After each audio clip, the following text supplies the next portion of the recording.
एक छोटे से गांव में एक प्राचीन मंदिर था। मंदिर बहुत शांत और सुंदर था। चारों ओर हरियाली, पक्षियों की चहचहाहट और सुबह शाम आरती की मधुर ध्वनि गूंजती रहती थी। उस मंदिर के पास ही एक महात्मा जी रहते थे। वे बहुत ज्ञानी, विनम्र और शांत स्वभाव के थे। उनका सारा दिन मंदिर की सेवा, पूजा और गांव वालों की सहायता में बीतता था। गांव में एक बालक था, माधव।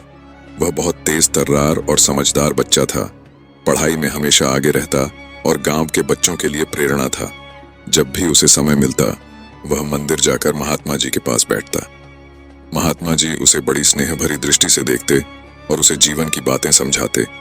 एक दिन माधव ने महात्मा जी से पूछा, बाबा, क्या देवता सचमुच होते हैं? महात्मा जी मुस्कुराए और बोले, हाँ बेटा, होते हैं, लेकिन उन्हें सिर्फ वही देख पाता है जो सच्चे मन से विश्वास और मेहनत करता है। माधव कुछ देर सोच में डूब गया, फिर बोला, देवता क्या करते हैं बाबा?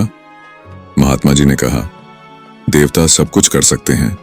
वे हमें ज्ञान, शक्ति और अवसर देते हैं, लेकिन जो उन्हें पाने की कोशिश करे वही उनका आशीर्वाद पा सकता है। उस रात माधव मंदिर गया।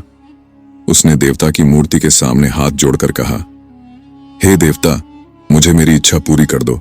मैं कक्षा में हमेशा पहले आना चाहता हूं। उसे लगा कि उसकी प्रार्थना स्वीकार हो गई है।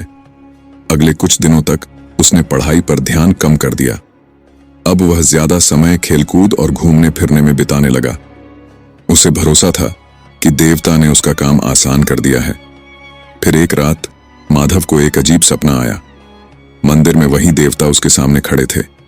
उनके चेहरे पर दया भी थी और सख्ती भी। देवता बोले, माधव, यह सच है कि मैं सब कुछ दे सकता हूं, पर सिर्फ उन्हीं को जो मेहनत करते हैं।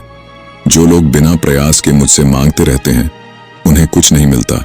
अगर मैं बिना मेहनत करने वालों को दे दूं, तो दुनिया में कोई काम नहीं करेगा, सब आलसी बन जाएंगे।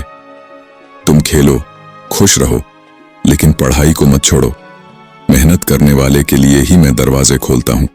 अगर तुम मेहनत नहीं करोगे तो दूसरे बच्चे तुमसे आगे निकल जाएंगे। माधव ने सिर झुका लिया और कहा, देवता जी, अब मैं पूरी मेहनत करूंगा। अगली सुबह वह नींद से जागा तो दिल में नया जोश था। वह दौड़ता हुआ महात्मा जी के पास गया और पूरा सपना सुनाया। महात्मा जी ने मुस्कुराते हुए कहा, बेटा, यही तो सच्चा संदेश है। देवता सिर्फ उन्हीं की मदद करते हैं जो खुद अपने लक्ष्य के लिए कोशिश करते हैं। मेहनत ही सबसे बड़ा वरदान है। उस दिन के बाद माधव ने पूरे मन से पढ़ाई शुरू की। उसने समय का सही उपयोग किया। सुबह जल्दी उठता, नियमित रूप से पढ़ता और खेलकूद के लिए भी थोड़ा समय रखता ताकि मन ताजा रहे। महीनों बीत गए। परीक्षा का परिणाम आया और सबके सामने जब नाम पढ़ा गया तो सबसे ऊपर था माधव। मंदिर की घंटियां बज रही थीं।